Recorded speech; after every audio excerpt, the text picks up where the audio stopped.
c'est la famille. Bon, aujourd'hui réveil à 5h du matin, on est parti de Pokhara à 6h du mat.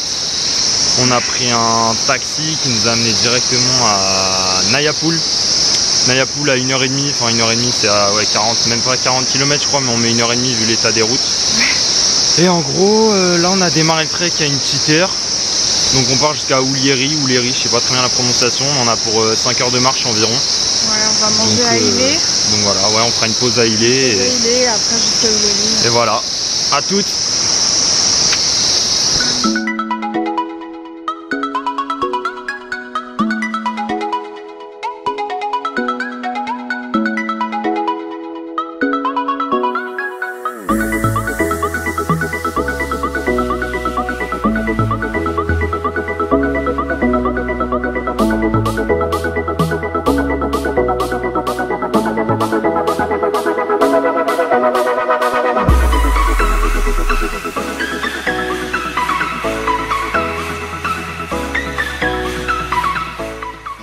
Petit repas avant déjeuner à Ilé face à cette vue. Incroyable.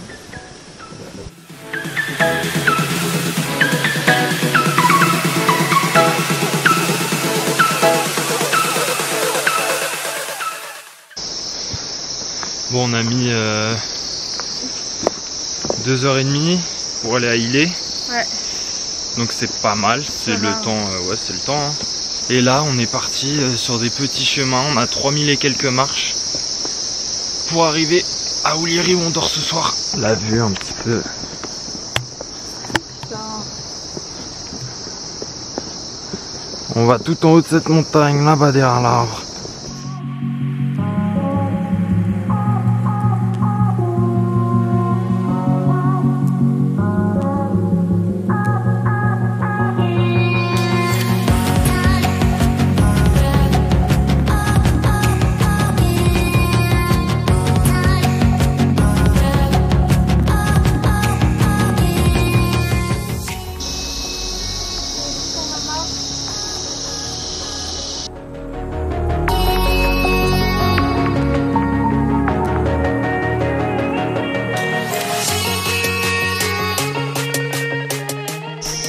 Margot après presque 5 heures de marche.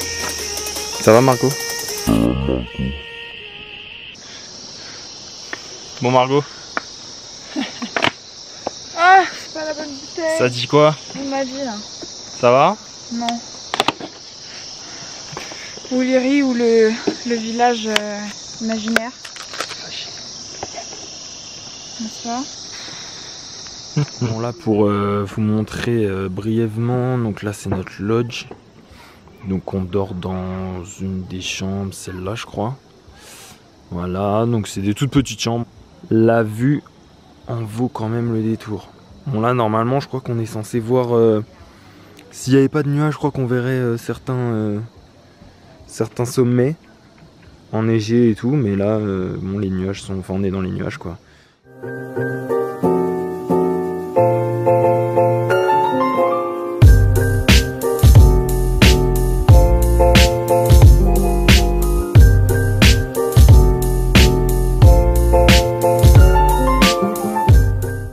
Bon en gros là on vient de partir d'Oulieri, il est 8h, on monte à Gorépani, on a pour 4 heures, donc voilà, j'espère que ça va se passer un peu mieux qu'hier, et voilà on est parti quoi, voilà le chemin à peu près, des marches,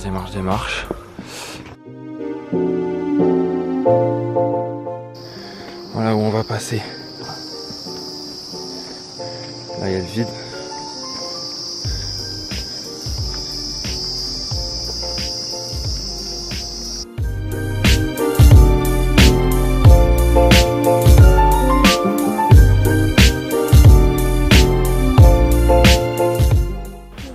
Bon là ça devient chaud, vraiment, c'est un truc de ouf.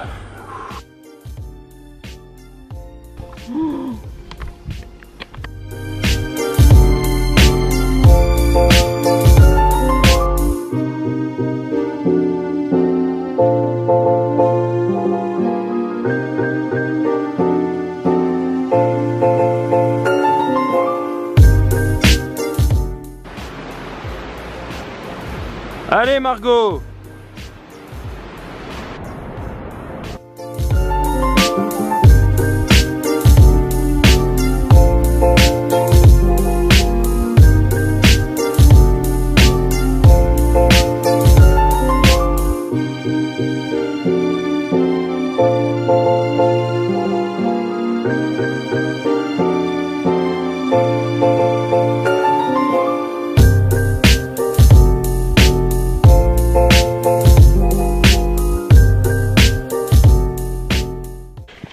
Pile, encore en retard comme d'hab.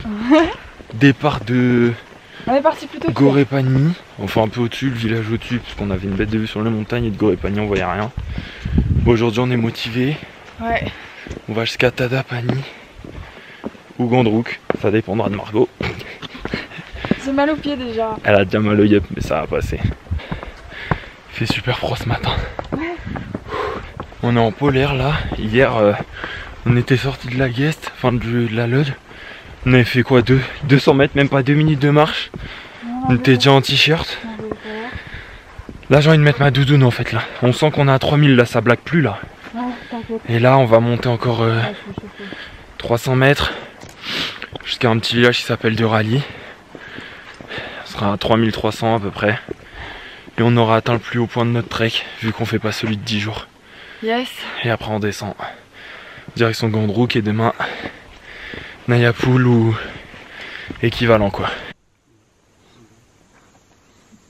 PLS gang gang gang gang. On est tous en PLS là, surtout moi. Moi ça va. Bon, je précise, il porte mon sac mais c'est juste là 2 minutes. Parce que sinon j'arrive plus à avancer. Et ouais, donc je disais, c'est ouf, on sent qu'on est à 3000 et quelques mètres. Parce que j'arrive pas à reprendre mon souffle. Je suis essoufflée, genre on est parti il y a un quart d'heure les frères. Là vous vous rendez pas compte mais il reste encore plein de marches. Jusque tout là-bas. Là-bas. Et la dame derrière, elle est encore en PLS, elle est assise.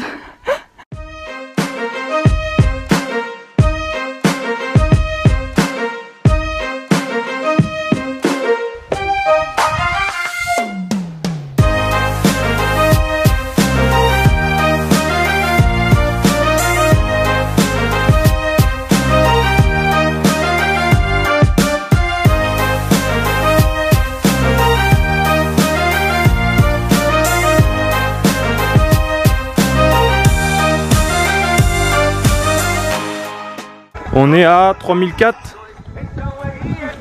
On redescend là. Mais c'est chaud hein. C'est chaud. Donc là on vient de laisser passer les Sherpas. Ils sont en claquette. Et ils le font en courant. J'avoue, courir dans la descente c'est intelligent. Ah, là c'est des marches. C'est toujours plus facile à descendre qu'à monter hein. Voilà. On descend par là.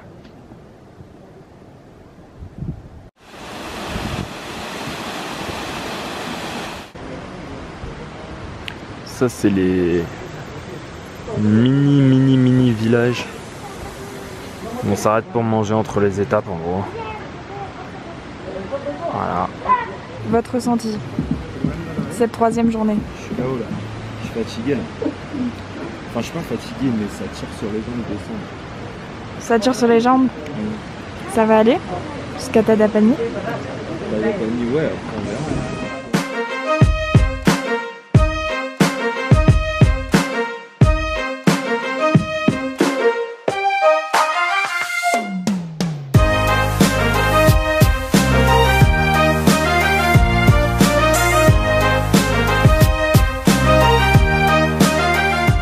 Ça fait 4 heures de marche ce matin et là c'est ça pendant 2 à 3 heures. Ça fait déjà 1 heure. Donc voilà. Voilà.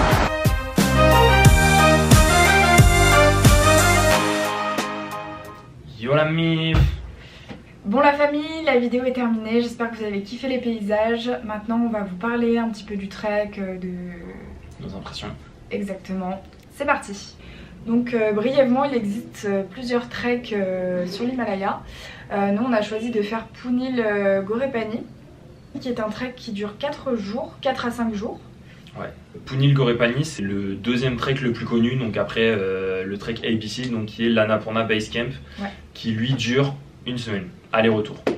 Donc notre itinéraire, on a fait Pokhara Nayapul en taxi, ça a pris environ 1h30. On est arrivé à Nayapul qui est le point de départ de ce trek. Ensuite de Nayapul, on est monté donc à Ilé où on a fait une pause le midi, donc qui était notre première pause. Et de Ilé, on a enchaîné jusqu'à Ullieri où on a dormi le soir. Cette partie, ça a été la plus dure du trek pour toi. Ouais, c'est une journée qui a duré 5h30 de marche. Personnellement, ça a été la plus difficile. J'ai vraiment pas été bien. Je l'ai trouvé très dur. On a eu 3000 marches de Ilé à Ullieri et c'était très physique. Donc voilà. Donc ça a mis direct une grosse claque. Exactement. Le deuxième jour, on a fait Ullieri, Gorepani. Pareil, 5h30 de marche. C'était une journée niveau paysage qui était un peu décevante pour nous. C'était au milieu de la forêt, etc. Il y avait encore pas mal de marches, fallait beaucoup monter. Premier jour nous a mis bien à bout. Deuxième jour a enfoncé le clou, on va dire. J'aurais pas dit mieux. Ensuite, troisième jour, donc on est parti de Gorepani. On hésitait en gros entre soit aller à Tadapani, soit pousser jusqu'à Gandruk, donc il y a 2 heures de Tadapani. On a été jusqu'à Tadapani premièrement, c'était grave dur, il y a une immense montée avant d'arriver à Tadapani, on était en PLS. Donc on s'est demandé si on allait pousser jusqu'à Gandruk, sauf qu'on en avait vraiment marre de ce trek. C'était vraiment relou, on voulait vraiment en finir. Donc on a décidé de pousser jusqu'à Gandruk, quitte à puiser dans nos limites. De Tadapani jusqu'à Gandruk, c'est que de la descente. Malheureusement, à force de trop pousser... On a trop forcé, en fait à 15 minutes de l'arrivée, je me suis blessée au pied. En fait j'avais un orteil le matin même qui avait une ampoule. J'avais mis un pansement... Compide. Un compide autour de l'orteil. Un pansement spécial et en fait l'ampoule, désolée pour les détails, l'ampoule a explosé. En voulant enlever le pansement, la peau s'est retirée avec. Bref, on a dû attendre un médecin qui est intervenu, donc durant 1h30, ça nous a un petit peu retardé. On est arrivé de nuit du coup, mais on est bien arrivé à Gandruk. Ouais, juste pour préciser sur le médecin, c'était quelqu'un qui trekkait. C'est pas un médecin qui est est venu spécialement. Ouais, on a eu de la chance de tomber sur un Australien qui trekkait, qui était médecin et qui a pu la soigner. Qu'on remercie d'ailleurs, hein. Sans lui, on sait pas comment on aurait fait. Ouais, pour faire ces treks, vous pouvez avoir recours à un guide ou à un Sherpa. Les Sherpas, c'est des porteurs. En gros, le guide, lui, il vous indique un petit peu comment va se dérouler la journée, où vous ferez les arrêts, il s'occupe un petit peu de réserve. C'est le meneur. C'est le meneur, voilà. Il vous dit combien de temps de marche, est-ce que ça monte, est-ce que ça descend, etc. Il vous guide, tout simplement. Ouais. Et le Sherpa, il porte vos sacs jusqu'au prochain village où vous dormirez. Donc nous, on a décidé de faire ce trek sans guide ni Sherpa. Guide tout simplement parce qu'on fait un tour du monde, donc on essaye d'économiser un peu partout. Et on avait vu que le guide n'était pas forcément nécessaire, que c'était assez simple de le faire seul. Et le Sherpa, c'est autre chose. En fait, les Sherpas, c'est vraiment, comme elle l'a dit, c'est des gens qui portent vos sacs en fait et qui vous suivent toute la journée. Nous, on avait un peu de mal avec ce principe là, même si c'est leur métier. Moi je me voyais pas trekker pendant 4 jours, gambader tout seul, voilà, et déjà galérer sans sac, c'est avoir quelqu'un qui me porte mon sac, enfin qui porte nos 2 sacs. Moi je me voyais pas faire ça, enfin voilà, c'est pas quelque chose qui nous ressemble, on se voyait pas faire ça d'ailleurs. Donc on a choisi de pas le faire. Après il y a 2 visions à ce niveau là. Il y a les gens comme nous qui se disent voilà, c'est pas forcément bien, on n'a pas forcément envie de voir ça ou de vivre ça ou voilà, d'adhérer à ça. Et il y a ceux qui disent que justement le fait de prendre un guide et un Sherpa ou l'un ou l'autre, ça permet de participer à l'économie locale. Donc certes ça aide les gens parce que c'est leur métier, etc. Mais nous encore une fois, on se voyait pas avec un Sherpa qui nous porte nos affaires. On a voulu faire le trek, on assume jusqu'au bout. Ça a été dur, mais voilà, on regrette pas. Moi je paye pas quelqu'un pour porter mes affaires. Surtout sur ce genre de trek. Surtout dans ces conditions. Ce trek, ouais. Ensuite, on enchaîne sur les points positifs du trek. Premier point positif, qui sera aussi dans les négatifs, en fait c'est la beauté des paysages. Ouais. C'est vrai que le matin quand on se lève, d'avoir vu sur l'Annapurna, sur les plus hauts sommets du monde, c'est quelque chose d'extraordinaire qu'on verra pas tous les jours, qu'on reverra peut-être plus jamais de notre vie d'ailleurs. Aussi la fierté je pense d'avoir fait un trek quand même assez connu au Népal et de l'avoir fini. On a fait toute la boucle de Poon Hill, donc ouais, on est super fiers. C'est quand même assez sportif, assez physique, donc ouais, voilà. C'est clair. Ensuite positif.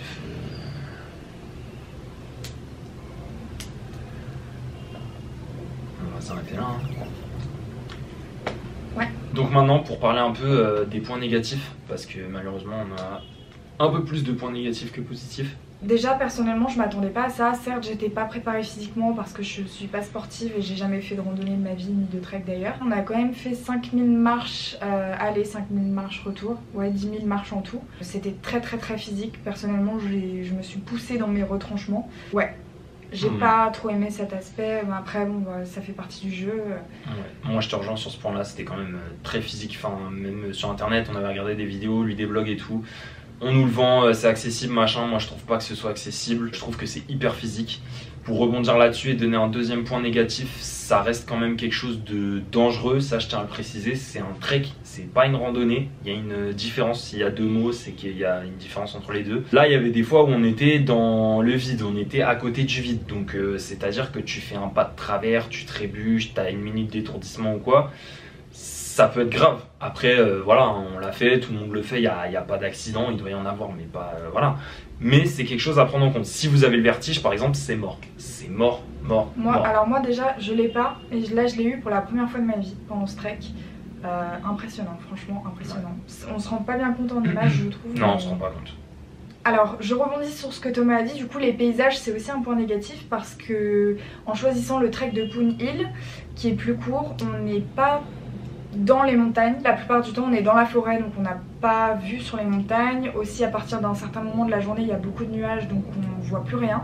Mais... Bah on voit les sommets que le matin en fait. On se lève tôt et le reste de la journée vous voyez plus les sommets sauf le matin quand vous allez de Gorepani jusqu'à Tadapani, on les voit la première heure. C'est ça, et en faisant ce trek plutôt que ABC par exemple, on a vu sur les montagnes, les peu de fois où on les voit, et on n'est pas au cœur des montagnes. Ouais. Donc moi ça c'est quelque chose qui m'a déçu aussi, parce que dans ma tête, moi je me voyais vraiment moi aussi. Au milieu des montagnes, machin, donc ça, bon après c'est peut-être de notre faute, on s'est peut-être pas renseigné, etc.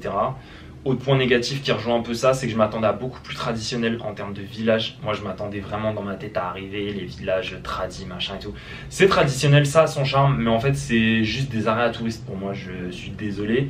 Ça reste des villages, il y a des gens qui vivent dans la plupart des villages, mais pour moi c'est des arrêts à touristes. Il y a 50 lodges pour peut-être 60 bâtiments, voilà, c'est... Moi j'ai trouvé que c'était pas très authentique, même si ça l'est malgré tout, parce qu'il y a des Népalais, etc. qui vivent, mais je trouve que... Bon voilà, enfin franchement il y avait des villages, Gorepani par exemple, bon on est monté un peu plus haut que Gorepani, mais c'était que des lodges, il n'y avait pas de Népalais. Bref, voilà, un peu de manque d'authenticité, même s'il y en a un petit peu, je m'attendais à plus. Dernier point négatif, du coup pour finir, les prix. On savait que ce serait cher, on nous avait dit en gros, et on avait lu, que les logements étaient pas très chers, mais que la bouffe était assez chère.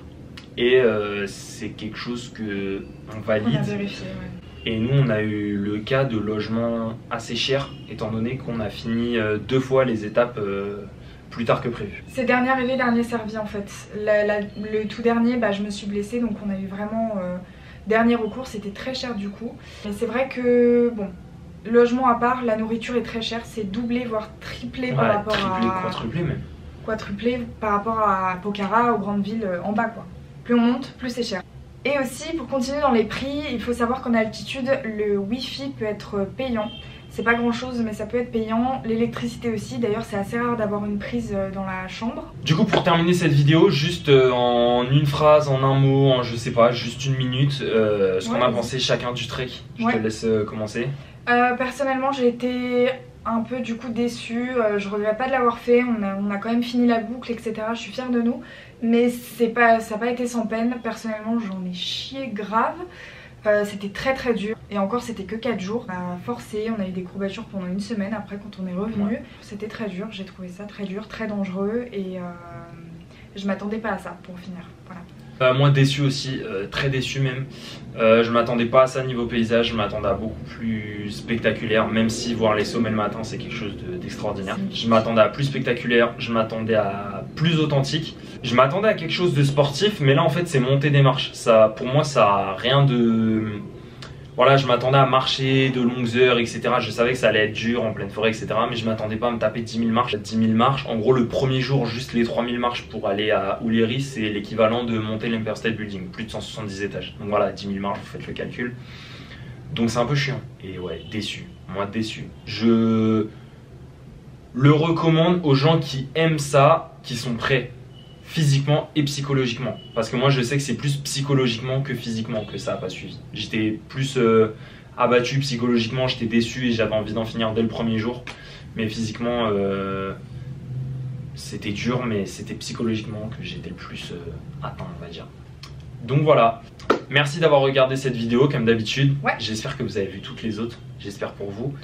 Et pour spoiler un peu la suite et pour vous tenir au courant, il y aura un vlog surprise dont on vous a parlé dans la vidéo précédente qui sortira le plus rapidement possible. On ne donne pas de date parce qu'on n'en sait rien, mais le plus rapidement possible.